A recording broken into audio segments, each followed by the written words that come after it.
Alors aujourd'hui, nous allons voir le corrigé de l'exercice 2 du brevet des collèges Amérique du Nord du 3 juin 2022. Donc l'exercice 2, dans cet exercice, aucune justification n'est attendue. Cet exercice est un questionnaire à choix multiples. Pour chaque question, une seule des quatre réponses est exacte. Sur la copie, écrire le numéro de la question et la réponse choisie. Alors question numéro 1. On lance un dé équilibré à 20 faces numérotées de 1 à 20. La probabilité pour que le numéro tiré soit inférieur ou égal à 5 est. Alors la probabilité pour que le numéro tiré soit inférieur ou égal à 5. Donc si on a un dé équilibré avec 20 faces, numéroté de 1 à 20, euh, pour qu'on obtienne un numéro qui soit inférieur ou égal à 5, ça veut dire quand on jette le dé, soit on va obtenir 1, soit on obtient 2, soit on obtient 3, soit on obtient 4, soit on obtient 5. Donc 1 ou 2 ou 3 ou 4 ou 5. Alors, comme on est dans une situation d'équiprobabilité, le, chaque, chaque face qu'on obtient, elle a une chance sur 20 d'apparaître. Donc la probabilité pour qu'une face, c'est 1 sur 20. Donc on a soit 1, soit 2, soit 3, soit 4, soit 5. Donc la probabilité pour qu'on obtienne, la probabilité pour que le numéro tiré soit inférieur ou égal à 5 est bien de 5 sur 5. Donc la réponse est D. Question numéro 2. Alors, une boisson est composée de sirop et d'eau dans la proportion d'un volume de sirop pour 7 volumes d'eau, c'est-à-dire dans le ratio 1 sur 7. La question, c'est la quantité d'eau nécessaire pour préparer 560 millilitres de cette boisson est. Alors, dans cet exercice, on peut représenter. Alors, par exemple, une boisson est composée de sirop, de sirop et d'eau dans une proportion de volume de sirop pour 7 volumes d'eau. C'est-à-dire pour un volume d'eau, c'est-à-dire là, si, enfin pour un volume de sirop, c'est-à-dire ça c'est le volume de sirop, on aura 7 fois l'équivalent en eau, comme c'est écrit. Un volume de sirop pour 7 volumes d'eau. Donc 1, 2, 3, 4, 5, 6 et 7. Donc ça sera de l'eau.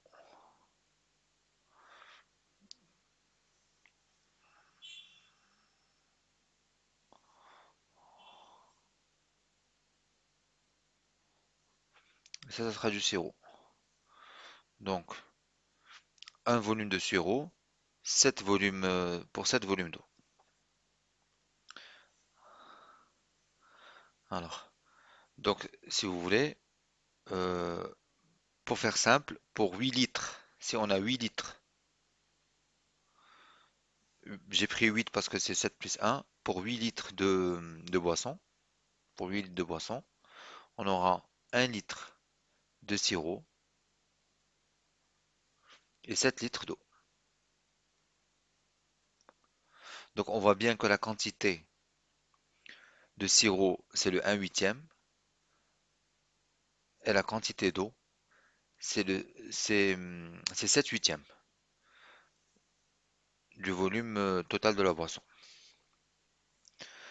Donc, la quantité nécessaire pour préparer 560 millilitres de cette boisson. Donc, on veut un volume de boisson qui soit égal à 560 millilitres.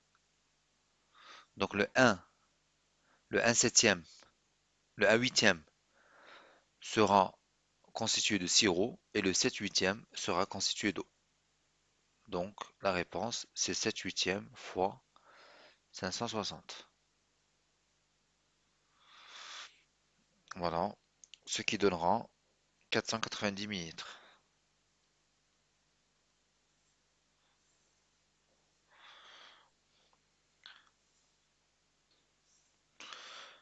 Donc, c'est la réponse D.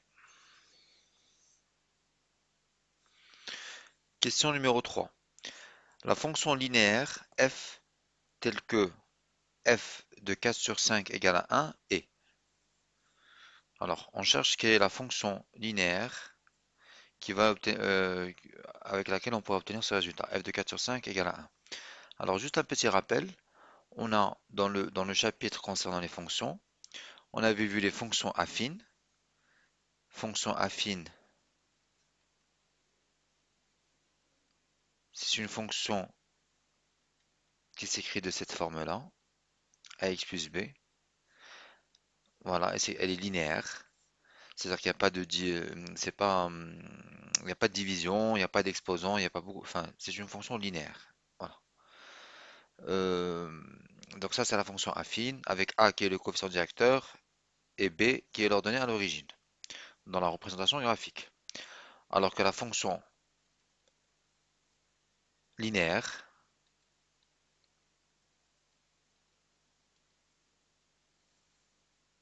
voilà, euh, elle est de la forme f de x égale à ax.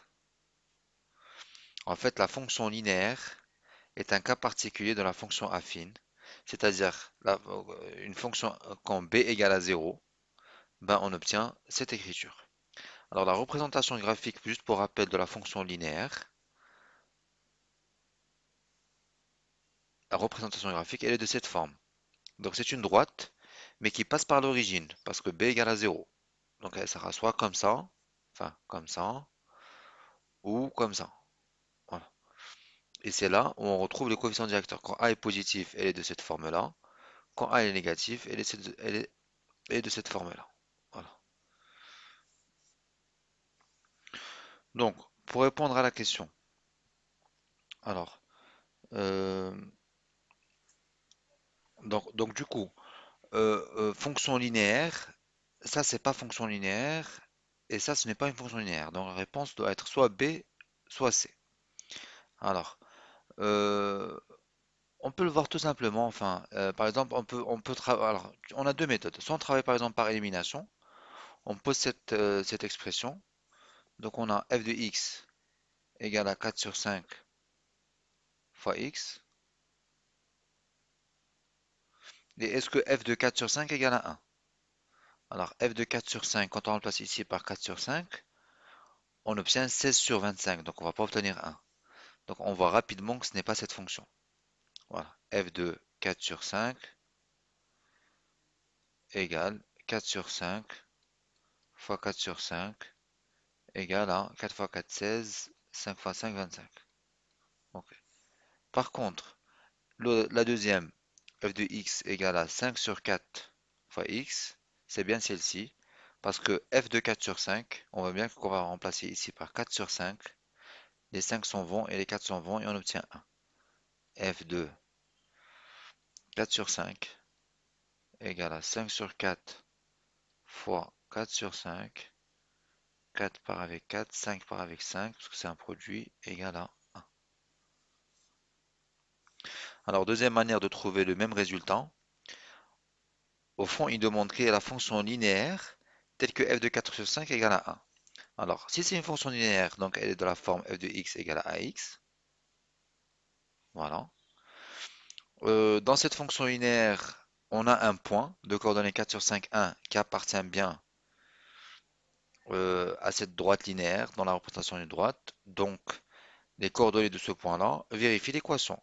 C'est-à-dire que, alors, f de x égale à a fois x.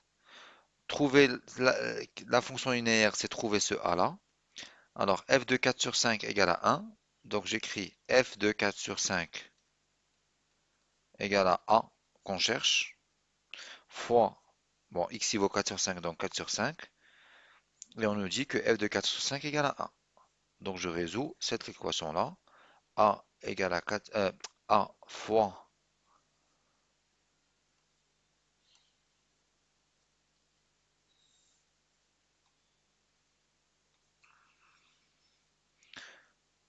fois 4 sur 5 égale à 1.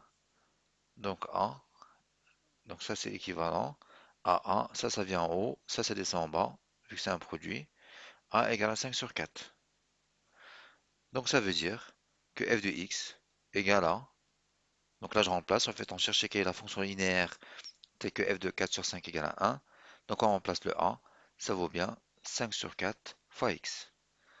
Donc c'est bien la fonction que l'on recherchait. Donc réponse C. Alors, question numéro 4. La décomposition en produit de facteurs premiers de 195 est ça ou ça ou ça ou ça. Alors, on parle de décomposition en produit de facteurs. Produit, ça veut dire multiplier. D'accord? Ça, c'est un produit de facteurs. A fois B fois C, un produit de facteurs. Donc déjà, on peut éliminer cette réponse parce que là, on a plus. Ok. Alors, on cherche la décomposition en produit de facteurs premiers. Un nombre premier est un nombre qui se divise que par un ou par lui-même. Donc on verra ce que ça veut dire. Alors, facteur premier de 195. Alors, 5 fois 39. 3 fois 5 fois 13. 3 fois 5. Donc si on fait 5 fois 39,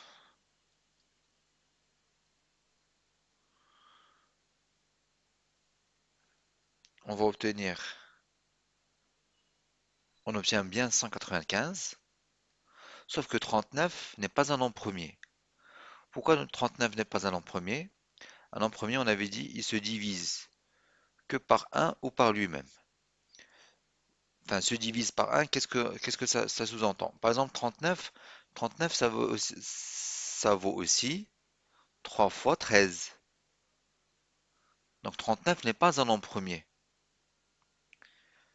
Donc ça, c'est pas la bonne réponse. 3 fois 5 fois 13.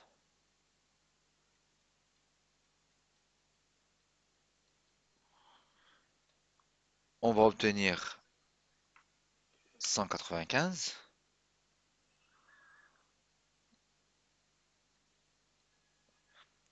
3 est un nombre premier, 5 est un nombre premier et 13 est un nombre premier. Donc la réponse, c'est la réponse B. 3 fois 5 n'est pas la réponse, parce que pareil, 65, ce n'est pas un nombre premier. On pourra toujours trouver une manière de... Alors, parce que, regardez, par exemple, 65, c'est... euh, ça doit être... Si on divise par 5, on voit bien que c'est 5 fois 13. Voilà. Donc, la décomposition en produit de facteurs premiers de 195, c'est bien 3 fois 5 fois 13. Alors, question 5. Le volume de ce prisme droit est... Bon, ça c'est une question facile. Pour se rappeler du volume du prisme, donc en fait le volume d'un prisme c'est l'aire du triangle de celui-ci qui est rectangle en ce point-là. Et on calcule d'abord l'aire, et une fois qu'on calcule l'aire, on va le multiplier par cette longueur. Donc le volume du prisme, c'est l'aire du triangle fois cette longueur. Alors l'aire du triangle, c'est base fois hauteur divisé par 2 fois la longueur. Alors base 5 fois 3 divisé par 2 multiplié par 8. Alors on peut le voir aussi comme 8 divisé par... Alors vu que c'est une multiplication, 8 divisé par 2 ça fait 4. Donc 5 fois 3 fois 4 par exemple. 5 fois 4 ça fait 20, fois 3 ça fait 60. Donc la réponse c'est 60 cm3. À bientôt.